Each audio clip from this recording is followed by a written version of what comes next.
What is your beef? If you're watching on CBS Sports Network, there's a gigantic plastic tower of beef to my left. In all its glory. Some of these are making me laugh already. Let's get it. Call right now with a beef. Starting with the social. Rome, my beef is with the LA Fakers and LA Crybaby James. He has weak ankles. Man up. Oh, yeah, he can't. Put him in a crib and give him his bottle. Sammy in H-Town. Yeah, because that's what happened. LeBron is faking a high ankle sprain. Yeah, because LeBron's not very durable. Yeah, because he's injury prone. Come on, man. Dear Jim, my beef is with my alma mater hounding me for donations. Let me refresh your memory. I donated thousands of dollars in tuition every semester for 4 years. Now you need more? What did you do with all the money I gave you? Lee in Hartford. Jim, my beef is with bartender guy crying that someone snapped their finger to get his attention. This is the same bag that doesn't acknowledge that you're waiting to be helped. When he finally breaks away from trying to put the moves to his drunken lady customers, he lets somebody else cut the line. This mixologist is nothing more than a glorified soda jerk. Be thankful you have a job during these hard times. Jim in Temecula. All right, that's your leader in the clubhouse. Soda jerk. Calling a, quote, mixologist a glorified soda jerk is strong. That's the one to beat. Hey, Romeo. What's my beef? My two cats deciding at 2 a.m. to have a parade across the face of both my wife and me because they have declared breakfast is now being served. Jeff from PDX. It's not bad. Yeah, I'll raise you one, though. My beef is with my cat humping me. Yeah, you didn't think of that, did you? Yeah, there's Sapphire trying to get nice with me. There's this whole thought about cats. Like, do cats think that we're just big cats? Like gigantic cats? And that we're one and the same? They must, or they wouldn't be trying to have sex with us. Come on, Sapphire, take it easy, dude. Just go hump one of the kids. I don't know what it is. Can't figure that cat out. Like we fixed the cat like 20 years ago. Yeah, now he's broke.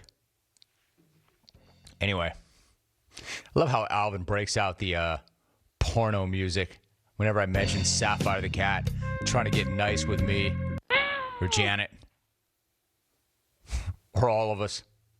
Anyway, hey, Rome, my beef is with Headlight Guy. We've all encountered these D-bags who feel it's necessary to replace their headlights with a pair of aftermarket, high-intensity LEDs that'll burn your retinas. I swear these dudes won't be satisfied until they figure out a way to strap 2 lighthouses to their bumpers. Evan in Des Moines, there is your new leader in the clubhouse. Rome, my beef is with guys who constantly say, you know what I'm talking about? After almost everything they say. No, dude, I don't know what you're talking about. Most other people probably don't either. Mike in Northeast Florida. Hi, Romy. My beef is with coworkers who say they have a migraine. This is funny. Is with coworkers who say they have a migraine when it's just a headache. You obviously have no clue what a migraine is. If you can walk around the office, stare at a computer screen, and have more than a 2-word conversation with anyone, you do not have a migraine.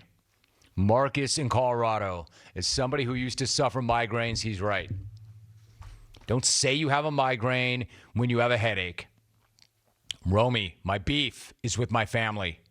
Anytime the Wi-Fi goes out for 5 seconds or one of their devices isn't connecting, they act like it's my fault and I somehow control the internet. Thanks. Blake in Denver. My man, old school Blake. Hi, Jim. My beef is when a policeman pulls up behind me at a red light and continues to follow me for miles and miles. I always get so paranoid. I sit up straighter. I turn the radio off. Sometimes they follow me long enough that I even have to put my joint out. So annoying. Sarah T. Rome, my beef is with NCAA tournament guy who roots for schools they didn't even attend, then floats on to the next local team that's still alive after their initial team is bounced. Just look at how many USC and UCLA basketball fans there are all of a sudden. Don't be that guy. Francis in Glendale, War Irate Craig, starting in Only Cans page. Hey, Rome, I have a beef with my neighbor deciding to power wash his driveway the very second I have to talk in a Zoom meeting. I'd like to go out there and power wash his face. Chad in Orlando, why don't you, dude? Just do it. Hey, Rome, my beef is with Draymond Green, declaring himself to be the greatest defender ever in NBA history. That's like Carmelo Anthony saying that he's the best passer ever, or Ben Simmons saying he's the greatest three-point shooter ever. Jeremiah in Greenville. Yeah, not exactly like that, Jeremiah, but you're entitled to your own beef. Let's go to the phones. 1-800-636-8686. Let's go to Oregon. Evan. Evan, what's up? What's your beef? Romy, what up? My beef is with how much did that cost you guy. Drives me nuts every time. Wore my boy Hunter and wore the chicken man. That's true. My beef is with how much did that cost you guy. How much money you got in the bank guy? Didn't want any of that. That's so true. You can't ask people how much things cost. I mean, you can. But then again, that's not even your beef, bro. You know you just wanted to war the chicken man and then chase it with a 1-800-636-8686. Let's go to Ed in San Antonio. Hey, Ed, what's your beef? Jimmy, my beef are chiropractors. How come they always say you have one leg shorter than the other? I mean, can't one leg be longer than the other? Unless you're Greg Norman. You have two. That's not a good call. No. You don't like that call. I don't like that call. You know, I think I know why social media works better. We can screen it out. We can control it. Hey, Hawk, just out of curiosity, did that guy know that his beef was going to involve a Greg Norman reference? Ah, passing the buck. I forgot. The way our system is set up, I probably shouldn't even tell you this. In fact, I'm not going to tell you this. You don't need to know how the system is set up. Only that the system does not work sometimes. Like in that case.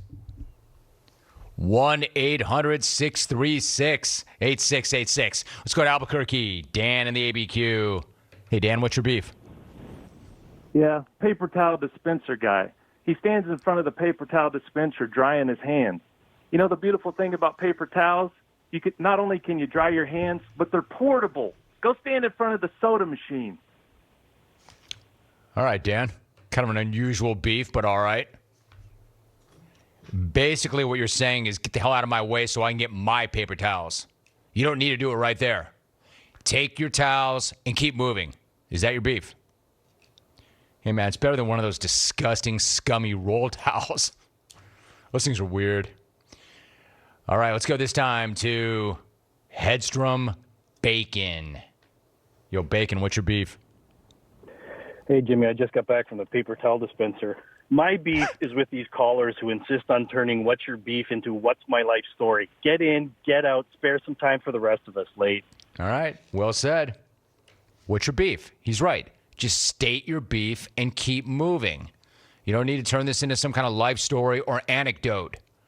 Easy question. What's your beef? Just answer it. Keep moving. Like this guy kind of gets it. Let's go to L.A. Matt in L.A. working his way in, playing his way into a beef segment. Yo, Matt, what's your beef? Romulus, let me bring down the Coliseum with this Kobe beef. My beef is actually the hummingbird. I mean, dude puts me on the air with my fake tough guy, false intelligence, phony with an F act. I am the new triple F, war, debate champ. Outro. Rit. Like I said, I don't want to give up the system. But I got to admit, Rit got worked, but fake Matt's pretty funny. I mean, I even said it myself. Oh, check it out. Matt in L.A. is going to be a part of the beef segment. That seems a little bit unusual. Apparently not to Rit. The fake Matt. got in. It's not too late. It's a beef segment. I kind of try to max this thing out because we only do it once a week. And it's such a good look. I've got a gigantic plastic tower of beef to my left. Peppered, teriyaki, old-fashioned. It's all right there. All right, then. You're running out of time. Let's get it. Let's go to Detroit. Johnny Scabs. What's up, Scab? What's your beef? Hey, Jimmy, my beef is with gas stations that make you stand in line for a key to the bathroom. You know, the only reason I even stopped at this place is because I've been driving with my cheeks clenched for the last 2 miles. You don't like that call. I don't like that call. Not a very Any good of these, call. am I going to get even one good phone call for the beef segment? Every one of them is getting run. What? The social is so good and the calls are so bad today. Somebody pick me up. Let's see. This time, let's go to Scott in Wisconsin. Hey, Scott, what's your beef? What's up, pimp? My beef is with the people who come in the office right now and go, oh, look at my March Madness. It's still alive. Yeah, because you picked ones all the way. Quit picking chalk and pick some people. Otherwise, oh, look at me. I got 3 alive in the Final Four. Yeah, 1, 1, and 1. Give me back my bracket. I like it. Nice job, Scott. Way to go. Stop picking chalk. Stop bragging on chalk. That worked. That was good. That was solid. I mean, that was not genius. That was not brilliant. But it didn't get run. The fact that he did not get run makes him a genius, actually. At least in this category, in this group. Working through it. We're not done yet. 1-800-636-8686. Dang, Rit, you look confused. You look befuddled. You look bewildered. Let's go to Albany. Kenny. Hey, Kenny, what's your beef? My beef is with you guys interviewing Kelvin Sampson before he takes on my Syracuse Orange. But in the Sweet 16, it's about the players. It's about Buddy Boeheim driving to the hole with a killer instinct, just like his dad. It's like he has a sixth sense for running over the competition. To watch Jim Boeheim standing on the championship stage with his boogers picked and his pants picked. That's not a good call. No. You don't like that call. I don't like that call. Not a very good call. Yeah, I don't know. I don't really care for where you were going with that. If I'm right about where you were going with that, I'm going to tell you, man, Kelvin Sampson has always been accessible. There have been certain years where Jim Boeheim has been accessible. In fact, I think we're even out to him. So it's entirely up to him as to whether or not he would like to appear on the program. If not, as you know, that will go badly for him. It's not personal. I don't have control of the karma. I can't just decide you get it or you don't. It's karma. And now I'm done.